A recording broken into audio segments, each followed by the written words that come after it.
afternoon, everyone. Pleasure to have you all here. Scrambling to get here. I always find it ironic when I'm running late to a transportation meeting because I ran into a traffic jam. But I'm going to have to talk to Bob because for some reason there was a big backup off of the downtown exit of Selman. I don't know why. So maybe something went on there. Anyway, so I apologize for that. Got getting started a couple minutes late. Anyway, we're here for the March 6th edition of the Technical Advisory Committee meeting. First up is the call to order and introduction. So I believe we're going to do the roll call at this time. I'll allow powers that be to do the call. Thank you. Jeff Sims. Yeah, I'm here. Are you in a meeting? Richard Perez. Here. Brian McCarthy. Here. Jonathan Scott. Here. Michael English. Present. Anna Quinones. Here virtually. Laura Lenhart. Gina Evans. Leland Dicus. Marcelo Tavernari. Bob Campbell. Here. Jesus Peraza Garcia. Here. Frank Koffenauer. Attending virtually. Laura Bauk. Jay Collins. Present. Melissa Leinhard. Here. Nicole Sutton. Sarah Caper. Here. And we do have an in-person quorum, is that correct? We do. With that in-person quorum, Chair, would you please call for a vote of consent for remote participation? Okay, can I get a motion for a vote of consent? So moved. Second. Seconded by Jesus. All right, all in favor say aye. Aye. All right, thank you all very much. And, you know, again, just remember protocol is please announce your name with the motion so it helps the recorder. But I appreciate you guys with the motions. So next up is public comment. Do we have anybody in the room that wishes to speak? Does not appear to be so. Do we have anyone online that would have a desire to speak? I will allow a couple seconds to make sure we're clear. Everybody online does have the ability to unmute themselves. Okay, is there anyone? I'm not recognizing, I'm not seeing any names or any hands raised. Going once. Going twice. Okay, so we will now move on. So next up is the approval of the minutes from February 6th. They are part of the agenda packet. Was there any comments? Did anyone wish to make them? Just one note that I would be correcting in the future from Mr. Campbell that Leland Dicus is not a member and has been replaced, and we will make that clear in future notes. Okay, very good. Yes, and everybody's encouraged to make sure, you know, as we round into the new year, we're practicing the third month, but, you know, make sure your primary or your backup alternate are appropriate. I know I had to make a change on a committee, and we have someone retired, so just, you know, double check that in your records. And that way you know if it's a town meeting issue. So with that, and hearing no other comments on the minutes, can we get a motion to approve? This is Bob Campbell, make a motion to approve. Thank you, Bob. Can we get a second? Jay Collins, second. Jay Collins, second. Do we have any discussion? Doesn't appear to be so. All in favor say aye. Aye. Any opposed? Very good. I'm getting the hang of this. All right, I guess we're up for our first action item, which is the tip amendment for the HART bus stop capital improvements. Good afternoon, TAC. Can everybody online hear me okay? Yeah, you've got good volume, Roger. Thank you. Yes. Okay. Yes, I can hear you. Second, I can turn the volume up or down my voice. Okay, so I'm Roger Matthew, TPO staff. Today I'm presenting to you an overview of the new tip amendment for the HART bus stop capital improvements. As part for the project summary, this is being requested by FDOT to add $5 million in new federal funds for the HART to improve bus stops that are not ADA compliant. which have been identified in the agency's bus stop inventory study. ADA refers to the Americans with Disabilities Act and is meant to ensure that persons with disabilities have opportunity to use public transportation, the public transportation network. Many of the bus stops across Hillsborough County do not meet the standards for accessibility. So with the $5 million, HART expects to design and construct 50 to 60 bus stops out of the 390 that need improvement. That's roughly $3 million. Purchase and install 40 shelters of the 580 shelters remaining. That's $1 million there. And also to start a new bus stop technology program. That's also $1 million. So here we're showing an example of bus stops on the left that are not ADA compliant. The pictures on the right shows what has been completed to bring that bus stop into compliance. These improvements could include accessible ramps, sidewalks, landing pads for passengers to wait, and covered shelters to protect from the weather. Each bus stop will have different needs, so the pictures shown here are just to give an example of what could be included. All right, this slide here, we're showing the addition of funds for fiscal year 23. And as part of our required public engagement activities in February, we published a newsletter describing the amendments. We published information flyers on social media, published a webpage, and posted signs in the ground near the locations of the affected projects. And today we are recommending that you approve the TIP amendment and forward to the TPO board for its approval. That's all I have for you guys today. Any questions? Do we have any questions or comments from the committee? I just got a basic one. I was trying to listen to your stats at the beginning. You mentioned there was 50 to 60s that are budgeted of 390 that need to be done. Correct. So I guess my question is, are the other ones looked to be on a plan for future years? Is that? Yes, that is correct. All right. Certainly seems to be a need. So. This is Jay Collins. I'll make a motion for a TIP amendment for the HART bus stop capital improvements. Thank you, Jay. Do we have a second? Second, Jesse was from HART. Jesus. All right. Any discussion? All right. All the motion say aye. Aye. Any opposed? Thank you. All right, thank you very much. Thank you. Okay. Next up is the connected vehicle pilot results. Probably Bob. Yes.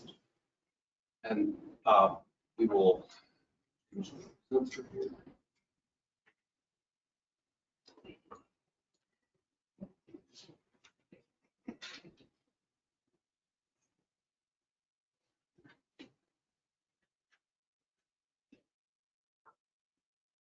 And Anna, will you be presenting? I'm sorry? Anna, can you remind me who's presenting on the connected vehicle? Yeah, I'm sorry. I had trouble hearing what you said. Are you presenting on the connected vehicle pilots? Oh, yes. Okay, great. I'll meet you.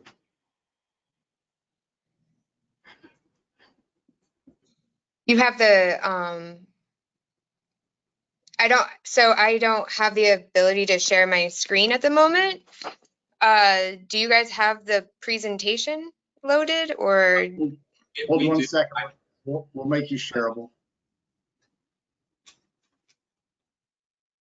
I mean, like I'm on the app on my phone. Okay, in that case, we are happy to share it. Let me. Thank you. I appreciate that. Yeah, sorry. It was a bit of a last minute thing. I was there was some confusion with the schedule today.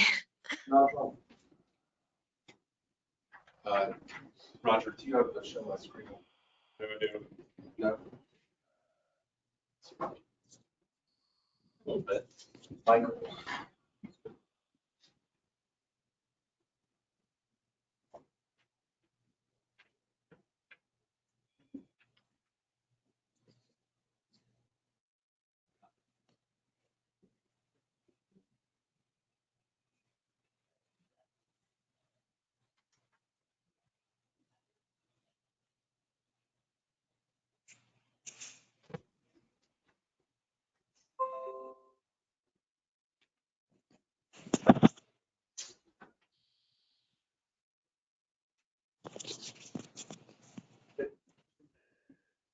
Great, thank you. You can flip past this one.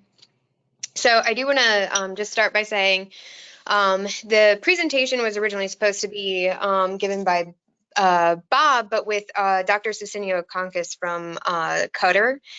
And Dr. Conkis does all of our performance measurements part. So I'm going to do my best to fill in for him, but he is a wealth of information when it comes to that. So there's definitely going to be some bits I miss, but like I said, I'll do my best. So the recap for the background, we did the original phases 1 through 3, started in 2015. Most recently, September of 2020, we were able to get an extension with USDOT to continue, basically because we were collecting valuable data and they were pretty excited about it. We also decided with phase 4 to bring in the OEMs, so the original equipment manufacturers, so that would be Toyota, Honda, and Hyundai, as some of our partners to kind of, see about bridging the gap between basically the OEMs who are already putting this in vehicles on the road, and then also, the infrastructure side, which would be our side. And then the participant vehicles, we still did aftermarket OBUs as well during that phase. So you can flip to the next one. So this is the study area. It was concentrated in downtown. It did not change that much, though, for the phase 4, it did not include the transit component. And that just had to do basically with the way the equipment was upgraded. Some of our partners had shifted around, and some of the equipment was outdated and not able to be brought up to speed for that part of the phase. But you can see here in the legend, there were several different use cases that we looked into and collected data for. Next. Oh, and one of the other things that we did add for phase 4 that we didn't have for the first phases was the red light violation warning. And that was of particular interest to the OEMs. So basically this shows overall that we collected a whole lot of data. So I don't necessarily know how to interpret all of that for you. However, if you flip to the next slide, I can show you the wonderful, the dashboard that Qatar made for us. So this was part of one of the great successes of the CV pilot. They put together this dashboard that was basically just an easier way to look into the data. Several of the partners got access to be able to, go in and look at this. It had, the report producing capabilities. This was, a big thing for Qatar and Cecilio's team putting this together. So I think that a lot of valuable information came out of this particularly. Go ahead. Next. So these are some of the things, some of the highlights of what was some of the results that you could see in the data. So they saw that there were potential crashes that were prevented, potential pedestrian crashes, wrong way drivers were alerted, and then they also have the warning for the red light violation. So you can see, like, they have the map over there. When they get pings on different events, it'll give you some numbers and stuff like that. It's a great dashboard. It's a great tool. So go to the next. This is also some of the very interesting stuff that they came back with as part of being a participant in the CV pilot. Qatar put together pre and post participant surveys to get feedback on what the perceived benefits would be. So most people perceived that there was a safety benefit. that it reduced congestion, and that it made their stress or their commute less stressful, which always helpful. So, oh, and the interesting thing as well is that toward the beginning of the pilot, and I think it says this on another slide too, toward the beginning of the pilot, a lot more people were concerned with their privacy. Basically having this stuff installed in their vehicles, they were, concerned. Now we washed the data, so there was no signifier. You couldn't necessarily track a specific person. It was basically the messages that were being sent. And toward the end of the study, that decreased dramatically. So next slide.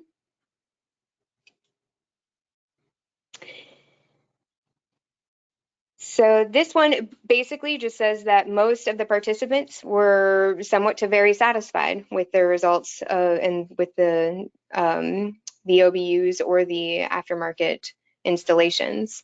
Go to the next one. I feel like the next one's very similar, but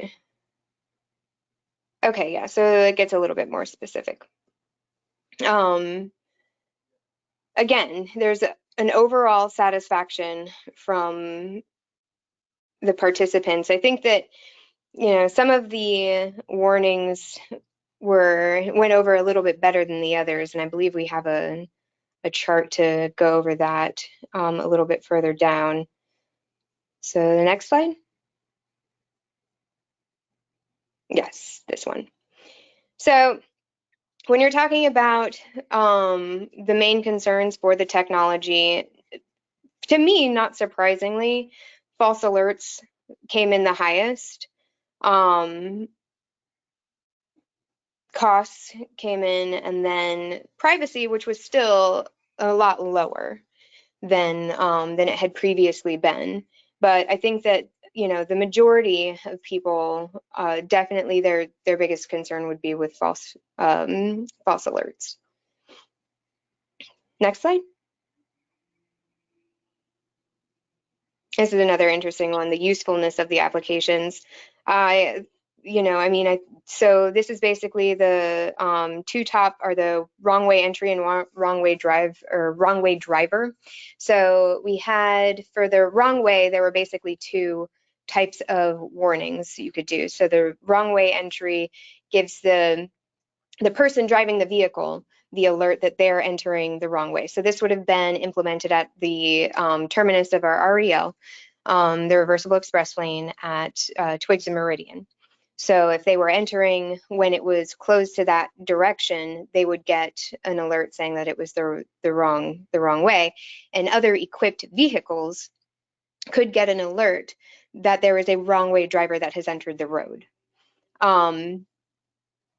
ERDW is end of ramp deceleration warning. So that's another one that's on the REL along this curve that gives you the warning that you need to slow down. There is a decreasing speed limit on there. So it helped inform the driver or the participant, helped warn them that it was time to start slowing down. PCW is pedestrian collision warning.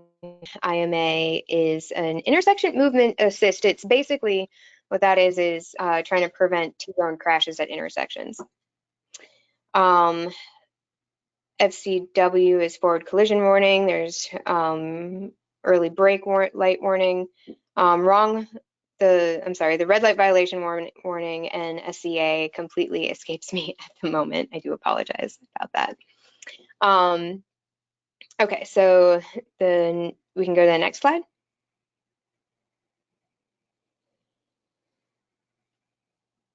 So interestingly, the pedestrian collision warning and end of ramp deceleration warning apps were considered the most effective.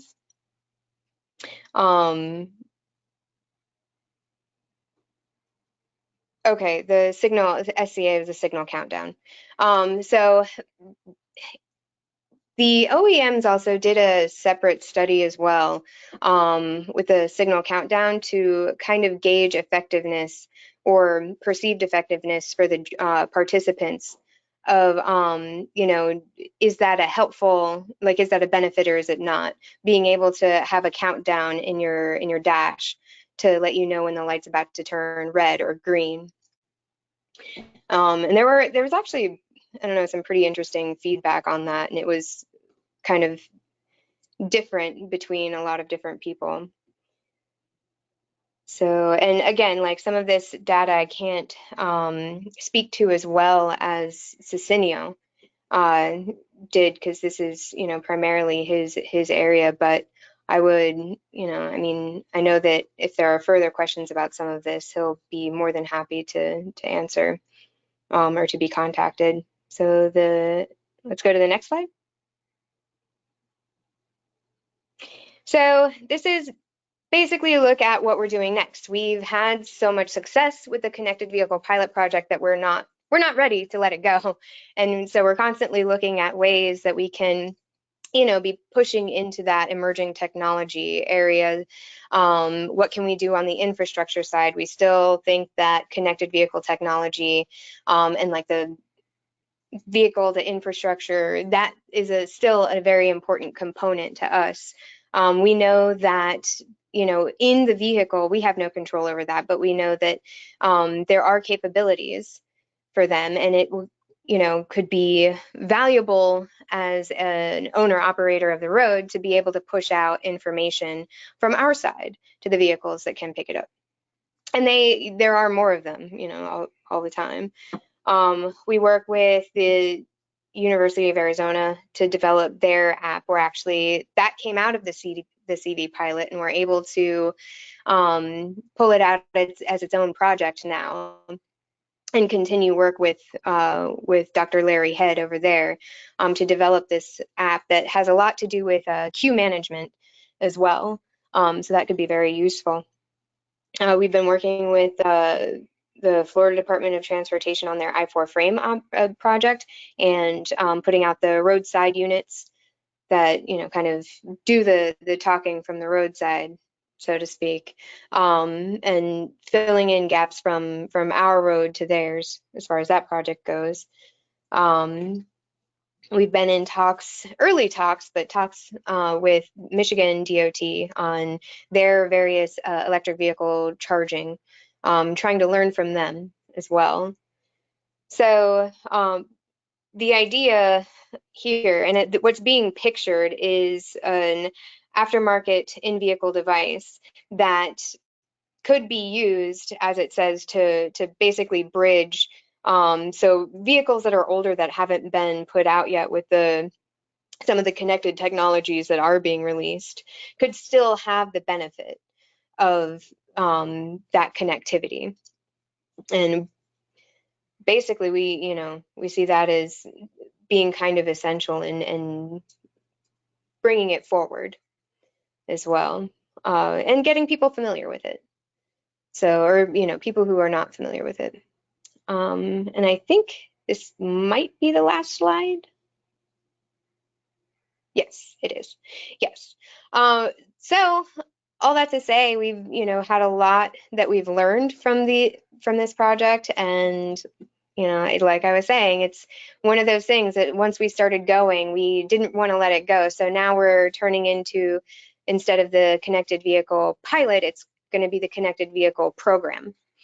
So we are continuing to look at different ways that we can expand into this, different projects that fit together to kind of bring together all the technology to support the system. So moving forward, hopefully we will have other information, other projects, other lessons learned to bring back to you guys. So it's been exciting, and I can try to answer any questions that you have. Okay, great. Thanks, Anna, for that. Appreciate it. Do we have any questions from the group?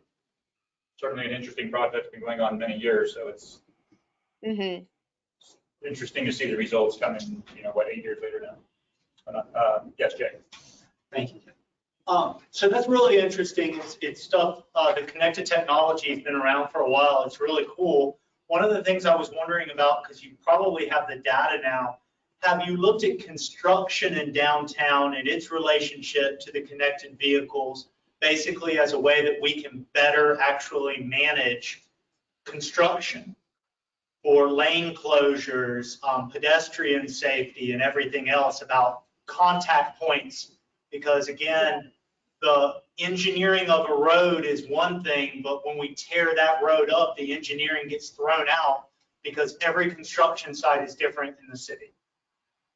Yes, so our operations group actually is looking into the like work zone safety applications for it as well.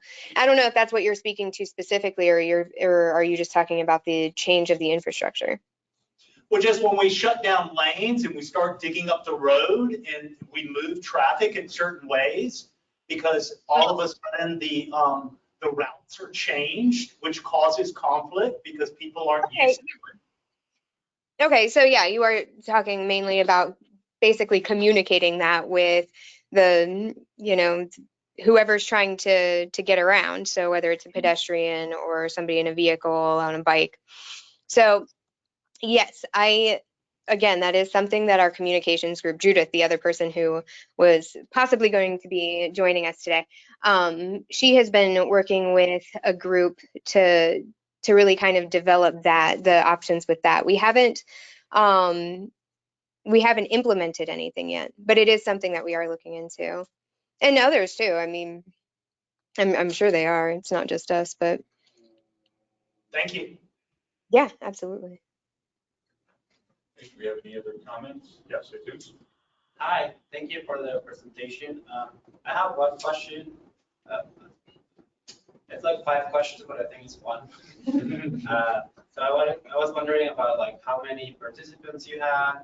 Were they using their own car? Did it have to be like a specific model, like newer? Okay. Yeah, absolutely. So for phase 1 through 3, it was a little bit less. So for the aftermarket OBUs, there did have to be a cutoff. I think they had to be 2010 or newer. I might be off on the year for that one, but for phase 1 through the first phases, it could be any make or model. I think 20, except for convertibles because of the way they were attaching the equipment at the time. So there were some constraints as far as that goes, but roughly there was, they could put it in most types of vehicles that were, I believe the cutoff date was 2010.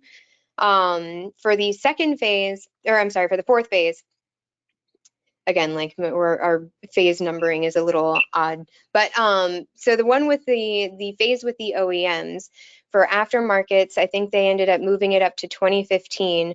For the actual OEM vehicles, the participants had to have either a Honda, Hyundai, or Toyota. So we had a mix, but if they were going to have the OEM specific, I guess, installations, then it would have been a Honda, Hyundai, or Toyota. And I think that their cutoff years were 2017. They also changed the displays for that phase 4. We went from having it in the mirror, in the rear view mirror, to putting up a heads up display on the dash.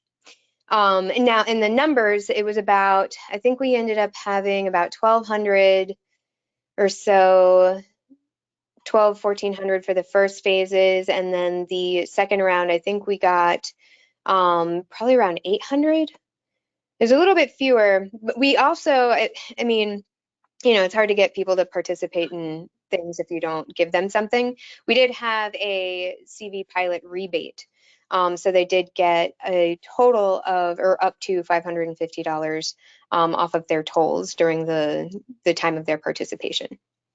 So, and that makes a big difference. Thank you. Nothing like an incentive. Okay. Yeah, I have a question. First of all, very good presentation. I appreciate it. Like I said, it's interesting to watch it. When I watch this, it seems like by and large, the focus is on safety. And that's very admirable. So my question is not to take anything away from that. It's just more of a consideration. One thing I thought was interesting is if I read it right, it was 100% of the people surveyed felt that the intersection collision warning benefited them. So, I mean, that's really saying something when every single person that responded thought it was a benefit. So there's certainly a lot of positives there. I guess just my general question is, outside the scope of safety, from an efficiency standpoint, did you get results from like showing that people felt there was a reduction in their transit times by maybe knowing where things were to avoid? Or and maybe that wasn't the focus on the scope, but that's always something, as an agency, we're looking to do. So I'm just curious if you had any feedback on that. I would ask, I'll have to ask the CINEO about that, Dr. Conkis about that, because it may have been something that they were able to pull from the data, but again, it might not have been, a primary focus I mean, it is, part of the data. But I don't have enough to speak to that. So that'll be a great question to get Dr. Conkis to speak to. Okay, I appreciate it, because I didn't see where it was mentioned anywhere, so maybe it was a lesser. Right. Exactly. And I don't want to say that information on that doesn't exist. I'm sure it does. I don't know that, I don't want to, say something wrong. I understand. I was just curious because, like Jay said, if there's other intangibles that can be pulled from it that, maybe can be beneficial to the planners and so forth, that would be a great thing. So. Right. Yeah. Yeah. And that is, part of what we look at as we move forward. I mean, we're looking at, how can we get data on everything to inform our decisions, right? So, safety being the highest priority, but efficiency also being in there. Absolutely. Okay, very good. Thank you for that. Do we have any other questions or comments for Anna? Hearing none, with that, we thank you, Anna, and we will move on to our next topic, which I believe is our very. Thank you, everybody. With the FDOT rail system plan. Good afternoon, everybody. I'm Wade Reynolds, your liaison. Doing the first part of this presentation on Florida's rail system plan. Elizabeth Watkins with the TPO will also be following up. So without further ado, we'll get started. So what is the rail system plan? It's the passenger and freight rail vision for the state, and it's specified as the long-term investment strategy in rail statewide. It identifies rail improvements and needs, and it's required under Florida statutes to be developed and updated. So rail's role in the state. Florida's rail systems move people and freight while reducing roadway congestion, providing safer travel options, improving air quality, and promoting economic development. In 2018, there were 80.1 million tons of freight that originated or terminated near Florida, in Florida rather. And I just wanted to go through this chart a little bit. One of the interesting things I found here, non-metallic minerals, which is close to us. You might think of phosphate in that. That's a full third of the freight moved. That could also probably be bulk items like rocks or sand or other things. Coal and miscellaneous shipments coming next, or sorry, around that circle. Chemicals or allied products at 16%, and food at 6%, with about a quarter consisting of just other commodities. So some new opportunities.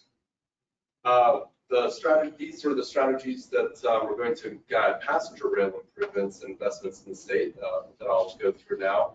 Both Amtrak and Brightline, neither one of them is perfect for every passenger need, but they have pros and cons, and the state is looking to develop a new hybrid model for delivering intercity passenger rail that leverages the best attributes of both.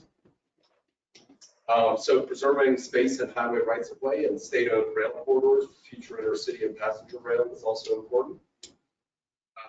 And FDOT's leadership in the development of regional rail systems is critical given the complexities and the needs working across counties and other jurisdictional boundaries. So of particular note is ensuring that regional and local funding mechanisms are in place to support long-term operations before a project can begin implementation. And for urban systems, DOT's role is to assist local governments in implementing the project, balancing the needs of all modes and users of the state highway system along with that. For freight, the main concerns here are safety, liability, capacity, and funding. With safety, operations need to conform to the Federal Railroad Administration regulations that govern the safe operation of railroads and also host railroad safety and operating rules. With liability, adding new passenger trains on freight rail, host railroads typically require agreements that indemnify the host railroad from all liability issues, including incidents in which the host railroad is at fault. So it's an important consideration when we talk about these shared facilities. And capacity, sufficient track capacity is required to enable passenger service to operate on its schedule and then not interfere with those freight users. There's sort of a misconception that if there are tracks where service is desired, capacity needs to be considered before adding anything new, but it's not as easy to gauge as just counting cars on a roadway and whether there's capacity or not. They may not be using that rail facility at all times, but when it needs to be used, it needs to be free of other trains that might impede that freight train. And then finally, funding agencies seeking to operate passenger service on host railroad infrastructure should bear the costs associated with the implementation of the new service, including capital costs and any capacity improvements needed to support the new service on the host railroad. So just getting into this funding a little bit more, the Infrastructure Investment and Jobs Act includes new investments for about $66 billion over passenger rail. The passenger rail investment here is $36 billion, 24 of which will be for the Northeastern Corridor, which is the highest passenger usage corridor in the country. But $22 billion goes to Amtrak for replacing obsolete assets, and $5 billion goes to the Consolidated Rail Infrastructure and Safety Improvements Grant Program. And those can focus on safety, technology, emissions reductions, congestion issues, ridership, increasing ridership, and intermodal connectivity and workforce development. And another $3 billion is for crossing projects, and this has been a critical priority for FDOT recently.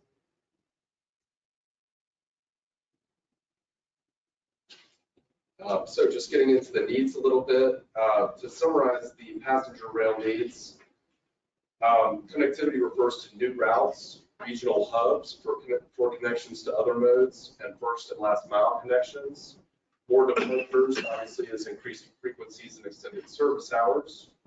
Accessibility is making it accessible for all user groups. Corridor preservation, so that's dedicated rail infrastructure within highway or utility corridors that exist today. Awareness refers to civic engagement through outreach and marketing. Safety, increased safety for riders and roadway users who interact with the tracks. Partnerships refer to increased coordination between DOT, the railroads, and the local jurisdictions. And funding is referring to a reimagined use of transportation funds to explore additional funding opportunities. Looking at the freight rail needs, of which we have many, capacity in corridors for freight rail, whether that's through reimagining existing shared tracks or dedicated freight corridors that do not share those tracks with passenger services.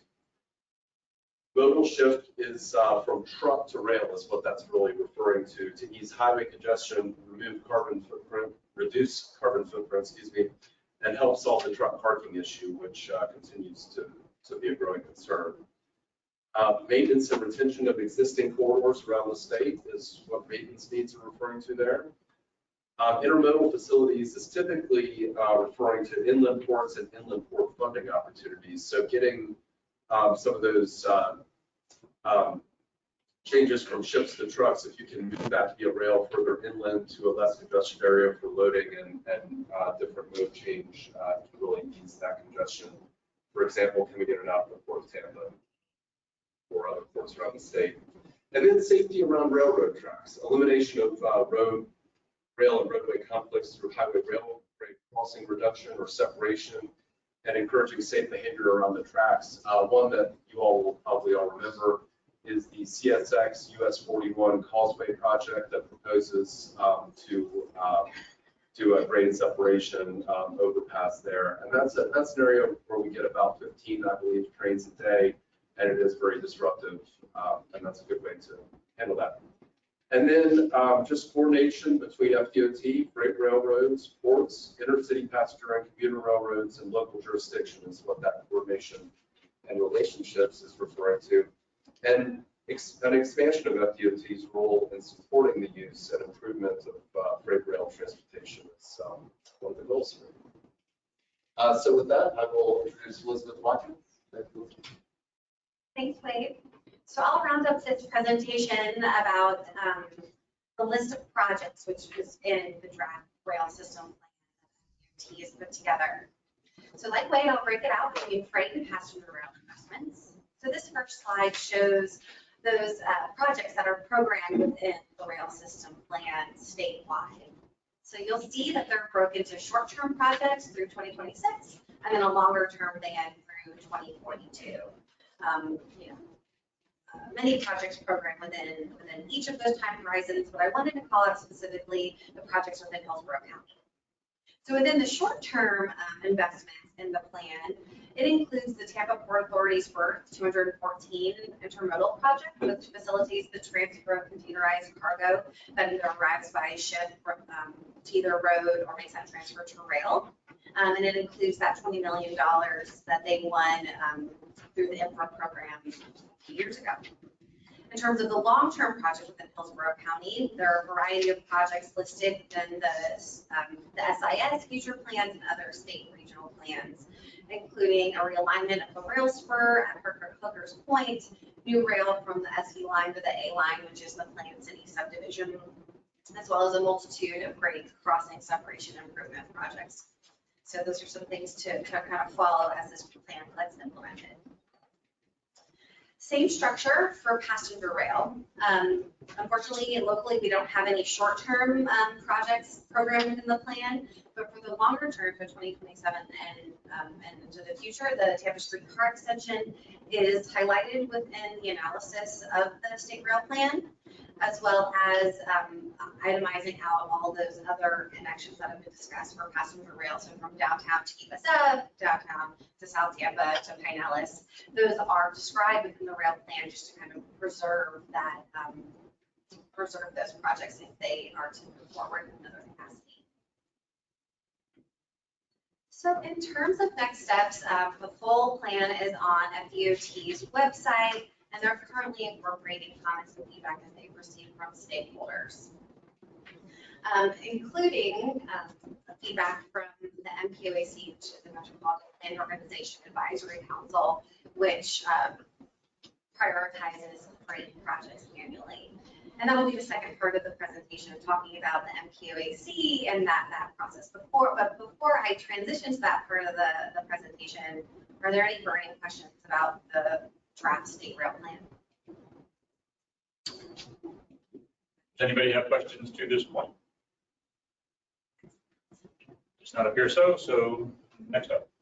Thank you. So for those of you who are not familiar with the MPO Advisory Council, it is the statewide body that's created in state statute that serves as a statewide advocacy group for all of the MPOs within Florida. And there are 5 subcommittees within the MPOAC, one of which is the Freight and Rail Committee. And at its mission, this committee prioritizes freight and passenger rail projects. The committee was established back in 2013 with primarily a freight focus, but a few years ago, the committee voted to expand its scope to include passenger rail. And as I mentioned earlier, really the main work of this committee is to identify and prioritize projects, freight and passenger rail projects that are identified by local and regional organizations. It really helps provide a voice within, FDOT's project prioritization framework to have that local voice of what are some other projects that they may be missing. So the Freight Priorities Program is mature. It was established in 2018 after the FAST Act, which was the previous surface transportation law. And within the FAST Act, there was a whole host of new freight programs and programs and funding opportunities. So it really made sense for the MPOAC to get ahead of this with with new funding sources available. Say, hey, you're ready to go. Here are some projects that DOT at the state and local level should consider advancing. So comparably, we are currently in development of a passenger rail priority program, which will be, when it's finished, similar to the Freight Priorities Program, to help prioritize passenger rail projects. And it was done similarly because the current surface transportation law, which is the bipartisan infrastructure law, almost doubled its funding for passenger rail. So we want to be prepared here in Florida to take advantage of those opportunities. And one other thing I want to mention with passenger rail priorities, Hillsborough TPO has really taken a leadership role. Beth is the vice chair, and we are overseeing the consultant to develop this program. We know this is important to our community, so we want to help lead that at the statewide level as well. So going back to the Freight Priorities Program, this is a map showing all the projects that were submitted statewide. And in our area, there were two projects. One, like Wade mentioned, was US 41, the CSX that Grace separation project, as well as over in Plant City, the I-4 truck parking facility, which we're really thrilled to reiterate that recently won an infra grant for about $15 million to move that project forward. And it probably helped that it was prioritized through this state system and had local and regional support. So really the impact of having this established, mature prioritization framework is to show that MPOs can communicate these freight priorities through FDOT. It better positions projects to compete for discretionary and formula funds, such as the National Highway Freight Program, NHFP. And it promotes coordination and collaboration and just helps bring more dollars to Florida. So Wade, FDOT, and Port Authority are going to get together soon to submit the 2023 projects. We're looking at all of the local plans and projects to see what projects should be submitted for Hillsborough County here in the next month. So we'll be excited to report back to you on how that works. I just wanted to give you an update on how on what the MPOAC does and how we're trying to advance freight and passenger rail projects. Thank you. Very good. Thank you for that. Any questions? I didn't know such a committee existed, so good to know that. Looked at. I mean, rail is, I mean, at least in Florida, it seems to me is much more of a freight transport issue, and I know we do a lot with it on the environmental side, but I know it's looking at loose passengers, so the fact that they can have these programs and incentives are a good thing. Oh, yeah, Jesus. Yeah, last minute question. Does this look into like Brightland, for example, even though they're a private enterprise, they'll like extension to Tampa, like supposed extension to Tampa, like does that affect us as a transportation community, even though it's not a publicly funded endeavor? Right. That is such a good point, and we are currently building that passenger rail framework like the freight one. So I'll make sure when that doesn't preclude, that it had to be a public entity to submit a project. Because you're right, Brightline is coming. It's working with FDOT and other partners. That shouldn't preclude them because they're a private agency to have a project prioritized if it was the local or regional priority. So thank you for that comment. I'll make sure that gets integrated once the systems run along. And it's just a little bit of information on Brightline. FDOT is already doing some front-end work on the connection to Tampa from Orlando, how those crossings will be handled. And I believe they're looking at, or they may have applied already for a grant to look at how to make some of those crossings happen a little bit better. So they are working on it. DOT is working on it with Brightline. I read the Metro Plan on a grant to study it, but yeah, I haven't read the details. That's good to know. Thanks. Yes. Just on the freight rail side, you know how much the private sector is investing into their system as well? That's a great question. I don't know the answer off the top of my head. I don't know, Wade, if you know. No, all the numbers that I've seen have to do with the public investments, but I'd be curious to know how that compares to the private investments in those systems. And I'm sure CSX, just as an example, must have some figures on that. We'll see if we can bring something back. Yeah, it's interesting because when you mentioned that at first, you were like, oh yeah, we have to pay the railroad owner everything, liability, even if it's their fault. If we're doing improvements, we have to pay them for it. And I'm like, oh, that sounds like welfare to me, but corporate welfare, which is the good welfare, I guess. So, but yeah, that's a great one. I'm going to just take an opportunity real quick to provide a quick feedback. It's probably outside the scope, but I just figured I'd mention it since this committee exists. One thing our office does receive is quite a few complaints about the noise from trains and the horns, particularly in the Dover, Plant City area. It's kind of the nature of the beast. For the most part, it's exempt from anything we can do, but so I'm just kind of relaying that they're, I'm sure you know they exist, but I guess I would just make the comment that as projects are considered, we would certainly encourage ones where they're near residential and have an opportunity to maybe create a, I forget what that's called, a zone where it's I know it's a lot to do that, and it's quite, yeah, it's not easy to do, but I guess, you know, as even looking at, you know, Brightline, I know it's private, but, you know, if they're going to be coming to an area that's never had a train passing and suddenly having to blow horns, you're going to get a big community uproar on that because it is quite an intrusion. So I guess I'm just making a comment, not really a question so much, but to say I'd like to see that considered wherever it could. Okay, well, have noise walls like highways do. Is that possible? You know, the noise walls. Again, I'm sure it's possible. I'm sure it's an eligible use of funds, but that'd be an interesting thing to bring up when it gets further in design and just making sure all partners are aware that like we need to do outreach. Yep.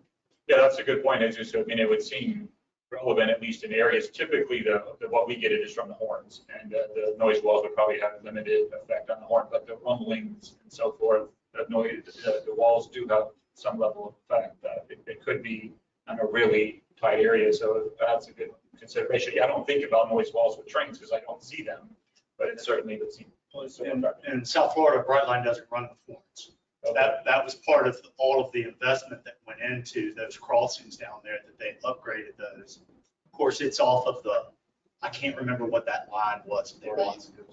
Yeah, that they bought, but those trains are running 60 miles an hour right there, right through all those communities. No horns. Now, I don't know what happens once they get out of Palm Beach County, now that they're going up towards Orlando in another month or two. They may be running horns out there. But I know at least the Orlando line, it's their dedicated track and everything, so I'm not really sure. Yeah. I'm sure they have to follow FRA's rules Right. to do that, so that's a good interesting one. And River County sued them, but they won. But I'm not sure if that meant they had to make safety upgrades to the crossings, or if they had to use the horn, or if they were sued because of the horn. I'm not sure where, but there was something on that relevant. Okay, very good. Any other comments, questions? Now's the chance. All right, thank you. Excuse me, Chair Sims. Yes. Hi, I wanted to go back to Ms. Quinones' presentation. I believe she's still on the line. There was a couple of comments that came in via chat. Sure. So one of them was, this came from Johnny Wong. He said that the Tampa Bay Smart Cities Alliance has been working to create a work zone data exchange with goals to identify preferable routes and communicate that information to road users and track performance across construction zones. And they're happy to share those updates. And then a question came in from Abigail Flores. With the app sharing with drivers when the light will turn red or green, could this information increase near misses with vulnerable roadway users, slower to get out of the intersection? And doesn't using the app while driving violate laws that prohibit cell phone usage while driving? Okay, so thank you. Yes, I would appreciate an update, Johnny Wong. That would be awesome.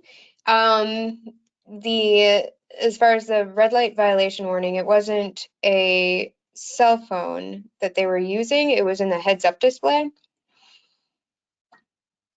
And I'm not sure about I don't know that we have enough data to say yet at this time, that it protects or does not vulnerable road users. I'm sorry, and maybe, am I missing any part of that question?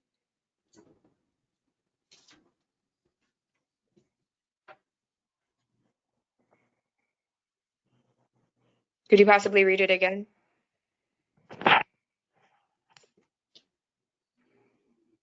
Gail, are you able to read the question again? Yes, I can. All right, let me do this one more time. It says that the app sharing with drivers when the light will turn red or green, could that information increase near misses with vulnerable users slower to get out of the intersection? And then the other one is, doesn't using the app while driving violate laws that prohibit cell phone usage while driving?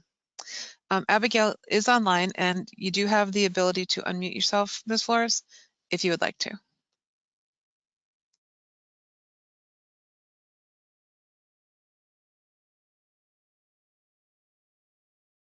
Well, I'll just note for the committee that it's not a phone-based app. It is a hardwire into your dashboard, basically, and then other equipment. Right, correct.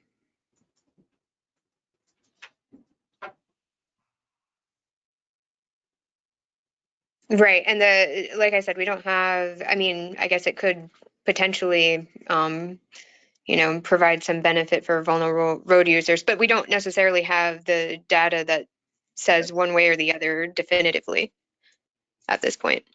Okay, so it doesn't sound like we have a data. I think it's an interesting concept. If Yeah. the light is about to turn green and you maybe enter it a little earlier than you would, and vice versa, if you know one's about to turn red, I've known on the pedestrian ones where they have the countdown, and I can see it way ahead. Sometimes I found myself timing it to try to get that intersection. So I could see where there could be potential conflict from it. So I think, the question is valid to see if the data shows that there was any correlation between accidents or things and not notifications. But it doesn't sound like the data is there, or at least not correct right now. So I don't know the details, but I think there was some research about the hand countdown, like the green human that turns into a red hand. And I think that incentivizes what you were saying, like people speed because it says 5, 4, 3, and you're like, oh, floor it until you make it.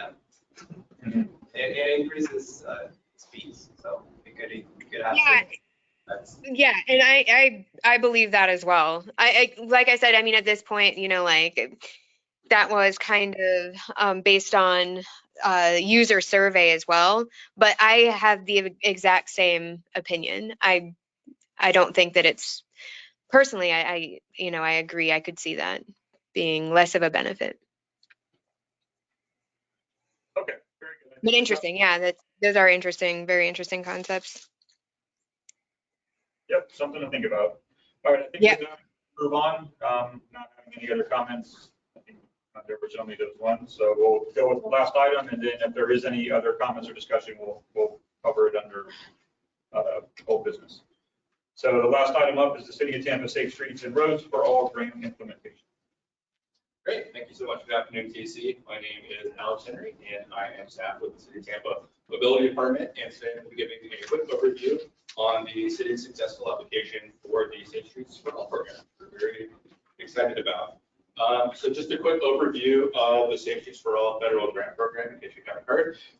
It is an $800 million countrywide program that's really focused on preventing roadway deaths and serious injuries. So all the money is going into safety projects around the country. And it's focused on helping municipalities develop safety action plans, helping them conduct supporting planning and design work to implement those action plans.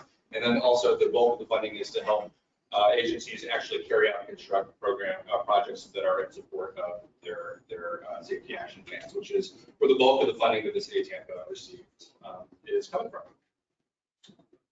So a big component of the federal program is, again, in support of these previously developed or under development action plans. And as you may be aware, in late 2021, the city of Tampa adopted its Vision Zero Action Plan, which really serves as our roadmap for how we're going to approach safety on our roadways. It helped us identify our high injury network, laid out specific strategies and specific types of projects that we're going to be pursuing to help us achieve our vision of zero. So this groundwork that we laid down, prior to this grant being passed in the bipartisan infrastructure bill, really provided a really strong framework and allowed us to be really successful in pursuing these grants. Because we were ahead of a lot of other municipalities that had to apply for those initial planning funds to develop their plans. So we're really excited to be able to leverage the work that we put into the action plan and start to get some really great projects in the ground. As I mentioned, one of the key takeaways of that visionary action plan was the establishment of our high injury network. We basically found that 73%, so almost 3/4 of our fatalities happen on just 1/4 of our roadways. And that's where we're really interested on prioritizing our investments. And as we'll see, that's really a big focus of our grant application, the safety improvements within our high injury network on the streets of the city owns and contains. So as far as what our application contained, what we're going to be doing with our funding, our application was called Tampa Systemic Applications for Equity, or TSAFE. Our grants folks are like really good at coming up with these snappy, fuzzy acronyms, like off the cuff. I love it. But we got a $20 million award that we matched with $5 million of local funds. And the way that we kind of structured the grant, the way that we're approaching it, is really taking sort of a public health approach to our projects. So looking at projects that are kind of triage, so where we have a lot of crashes, existing problems, basically projects on our high injury network. We know that we have concentrations of crashes right now where we need to stop the bleeding and do some important safety projects now. Then also looking at preventative care. So looking at locations that maybe aren't our high injury network, but they're locations near parks or schools and transit, where we know there's a lot of bicycle pedestrian activity. There's a lot of potential for multimodal activity and a real need for more safe and accessible and comfortable facilities. So we bundled those two things up and proposed some safety improvements along those roads, which we'll talk about a little sooner. I'll also just say parks and schools were a big focus of that preventative care category. And in particular, we submitted for the priority parks and schools that were identified as part of the TPO's Safe Routes to School and Safe Routes to Park study that we've been working on over the last couple of years. So excited to see some of those recommendations roll out and be included in some of these projects. We also put in some funding to help us develop what we're calling a Comprehensive Pedestrian Safety and Equity Action Plan, or CPCP.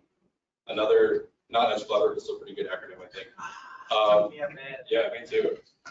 I read the whole application, didn't even notice it. But basically, it's going to help us beyond the what we're implementing with this grant application, start to strategize ways to address bicycle pedestrian safety in an actual way around the city, not just on roadways. We're partnering with the FDOT and the county as well. So we're still working on coming up with a preliminary scope of that, but that's another really exciting opportunity. And also just wanted to highlight that 74% of the funds that we were allocated are going to be spent on projects in historically underserved communities. So within those federally recognized justice supporting areas, that's really where the bulk of our funding is going. And as we go through kind of the neighborhood breakdown, you'll see that we have a lot of projects in East Tampa, West Tampa, Ybor, some of our historically underserved communities here in Tampa. As far as what types of improvements we are looking at as part of this project, $20 million, $25 million seems like a lot of money, but once we dig into how many projects we're trying to accomplish with that, we really need to try to spread that as far as we can, which is why for many of these projects, we're really looking to leverage the city's new quick build type program to be able to get out relatively cost-effective but high-impact solutions that can be quickly deployed, oftentimes with lower cost, more temporary type improvements, similar to what we've recently piloted on Cass Street, which I think y'all might have got a presentation on before. But if not, I encourage you to go walk up to the Cass Street Bridge and check it out. We were able, through use of in-house design, in-house forces, complete a really transformative lane repurposing project to complete a really critical gap in our green spine cycle track, which is a really good proof of concept for this quick build type of approach. And that's the kind of thing that we're hoping to kind of roll out citywide as part of this grant application. So we'll be looking at a dozen of different proven safety countermeasures along these corridors. So new pedestrian crosswalks, new median islands with pedestrian refuge, filling in sidewalk gaps, looking for opportunities to narrow lanes and repurpose lanes in some circumstances to create more space for bikes and pedestrians, and then also looking at traffic calming as well as other safety needs that come up as we dig a little bit more into these. So I'm going to quickly go through just a list of the projects. I'll just hit on a couple of them. I believe you have the map in the agenda packet. We've also linked our application, which includes more details. So with these projects, we're depending on the corridor, we're in different various stages of our planning efforts. Some of them we've had previous engagement in planning that we've done so far, and we have a little bit better idea of what the scope's going to look like. Some of the other ones we're still kind of digging into, so what the eventual scopes are going to be are a little bit still under development, but we're working on that, and that's something we come together over the course of the next several months. But East Tampa and Ybor City, again, a big geographic focus of this grant application and these projects going forward. So just hitting on a couple of highlight projects, Hannah Avenue, 15th Street through via Ybor and up into East Tampa, as well as some schools, Potter Elementary and Orange Grove Middle School, which again were identified as part of that TPO Safe Routes to School study. Heading to West Tampa, again, quite a few projects in the West Tampa region. Havana Avenue and McDill being two projects that we think really have the potential to be some of those more transformative projects where we might have opportunities to look at reallocating travel lanes and lane widths and things like that. And then a ton of safe routes to school projects that were also identified as part of that TPO city effort. And North Tampa as well, looking at 109th and 22nd Avenue, as well as 15th Street. That got left off, but we're also looking at that. That's an important connection between Copeland Park, which was identified as part of the TPO efforts, as well as Shaw Elementary Safe Routes to School. And then we also have a couple of projects downtown on our high entry network. So Twitch Street, which we've already received some funding through the state's SIGP program that we're using to facilitate part of our match. And then Scott Street, which is also on our match. In addition to the corridors, we also identified a handful of transit routes through these neighborhoods that we'll be focusing on improvements to. So the scopes of these projects, again, we're still working to develop, but we imagine we'll likely be looking at sidewalk connections that help connect neighborhoods to these transit routes, crossings at locations where they need improved access to transit. But we're working on this. We'll be coordinating with HART and our other partner agencies as we dig a little bit more into how we can help facilitate safe routes to these key transit routes. As far as next steps, as I mentioned, some of these projects are at various points along in the planning and project development process. So we're really going to expend it between now and the time when we execute the grant, which we hear is typically about a year, kind of wrapping up a lot of the planning and project development work to define these scopes, do any in-house design that's required ahead of time, and get these projects ready to roll out once we get our grant money. As part of that, doing a public outreach that is necessary, particularly on those corridors, we might have a little bit more opportunity for some transformative changes.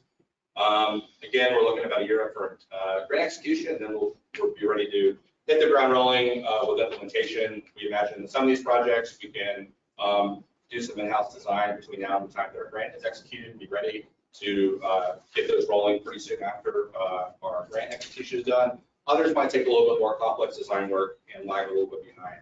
But we're really excited and eager to get rolling on some of these and get these going.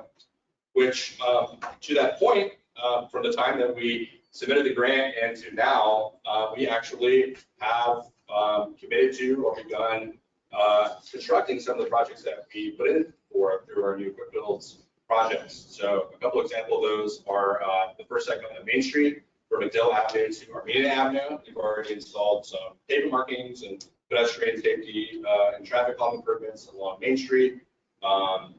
We're coming back with a second phase to include some speed tables and some other elements within the next few weeks. And then Avenida Republica de Cuba and Ybor, later this spring, we're going to be doing another quick build project where we're reallocating a lane to provide parking protected bike lane as well. So even between now and us executing the grant, we're still looking for opportunities to advance some of these projects in-house and really start addressing some of these high crash, high entry number corridors using our own resources, ahead of even spending money toward the grant. So more on that to come.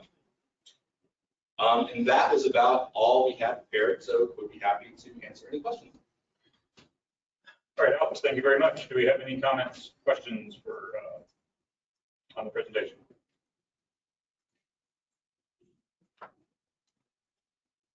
Certainly interesting when we've been talking internally. Some of these ones have come up. I know Coleman, that's elementary. I think that's a school that's been discussed before about all the stuff going on around there. So any improvements certainly encouraged, and always the schools are a focal point.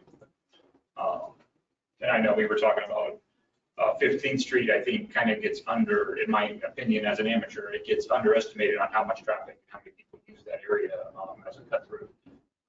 Most people think of 22nd, but a lot of people use 15th. And I think there's a lot of pedestrians, so it would make sense conceptually that would be an area. Just one quick question.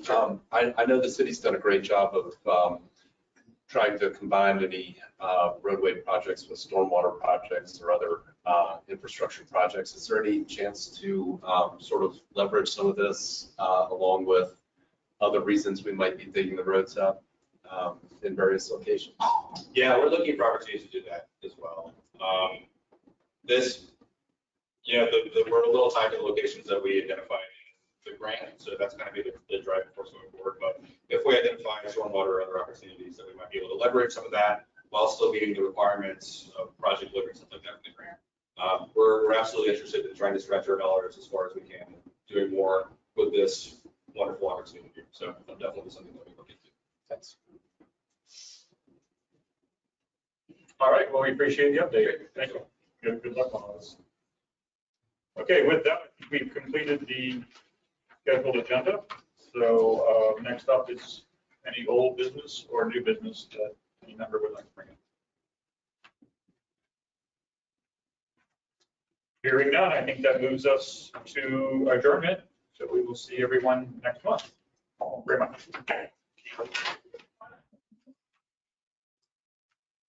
Would anybody else like some free parking?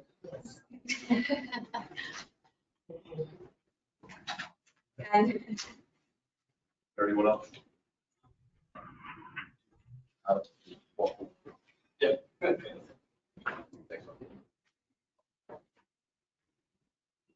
Hey, dude. I had a quick question for you. Yeah.